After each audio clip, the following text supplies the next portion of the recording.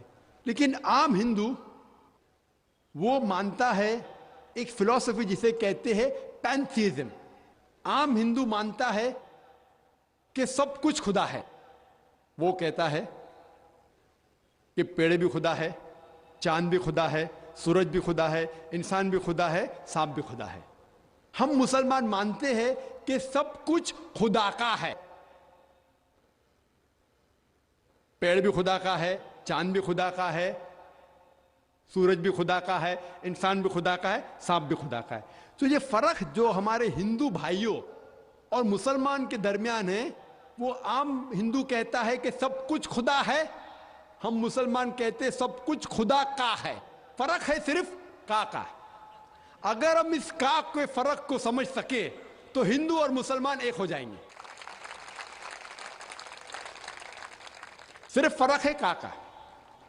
किस तरीके से हम उस फर्क को समझेंगे? अल्लाह ताला फरमाते ताला इला कलमतिन सवाइम बैना बैनकुम, आओ उस बात की तरफ जो आप और हमें यकसा है।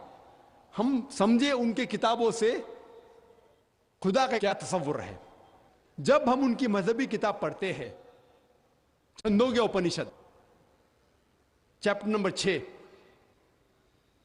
सेक्शन नंबर 2 श्लोका नंबर 1, उसमें लिखा है एकम एविदित्यम। यह संस्कृत श्लोक है जिसके मानी है भगवान एक ही है, दूसरा नहीं है। आगे जब हम पढ़ते उपनिषद, उपनिषद हिंदुओं की एक मुकद्दस किताब है, कई मुकद्दस किताबें हैं। लिखा है श्वेताश्वतर उपनिषद में chapter number 6 chapter number 6 shloka number 9 में नाकस्य कसिज जनिता न चदीपा, जिसके मानी है उस खुदा के ना ही कोई वालदा है, ना कोई वालिद है, ना ही कोई रब है। उस खुदा के ना कोई वालदा है, ना वालिद है, ना ही कोई रब है। आगे लिखा हुआ है श्वेताश्वतर उपनिषद में चैप्टर नंबर 4 श्लोका नंबर 19 में न तस्य प्रतिमा अस्ति, उस भगवान की तरह कोई भी नहीं है, उस खुदा की तरह कोई भी नहीं है। और भगवत गीता में साफ लिखा है चैप्टर नंबर 7 श्लोका नंबर 20 में all those of materialistic people the intelligence is been stolen by material desires, means जो कोई पैसे के पीछे भागता है, जो लोग पैसे से मुतासिर है, वो लोग गलत खुदा की इबादत करते हैं। All those whose intelligence has been stolen material desires, they worship demigods. जिसके मानी है कि जो लोग पैसे के पीछे भागते हैं वो लोग गलत खुदा की इबादत करते हैं। और हिंदू मजहब की किताब में सबसे ऊंची किताब है वेद।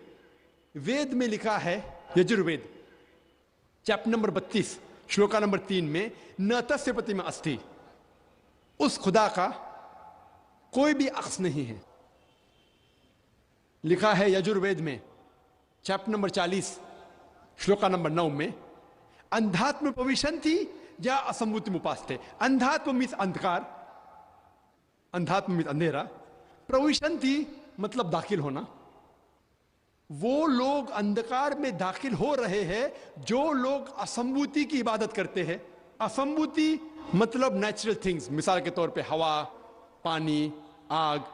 जो लोग असंभूति की इबादत करते हैं वो अंधकार में दाखिल हो रहे हैं। और आगे लिखा हुआ है वो लोग और घोर अंधकार में दाखिल हो रहे हैं जो लोग संभूति की इबादत करते हैं। संभूति मतलब इंसान की बनाई हुई चीजें, मिसाल के तौर पे टेबल, चेयर, बुद्ध। अगर आप इंसान की बनाई हुई चीजों की इबादत करते हैं तो और घोर अंधकार में दाखिल हो रहे हैं। कौन कहता है? Yajurveda chapter number 40 verse number 9। और जो ब्रह्म सूत्र है हिंदुइज्म का, वो एकम ब्राह्म द्वितीया नास्ते नैना नास्ते किंचन, भगवान एक ही है, दूसरा नहीं है, नहीं है, नहीं है, जरा भी नहीं है। तो मैं कहूँगा हिंदू से कम से कम आपकी किताब में देखो भगवान एक है, ना उसका बुत है, आप एक भगवान की इबादत करो और किसी की मत करो। तो पहले पे मैं उससे कबूल कराऊंगा ला इलाहा इल्लल्लाह कि भगवान एक है।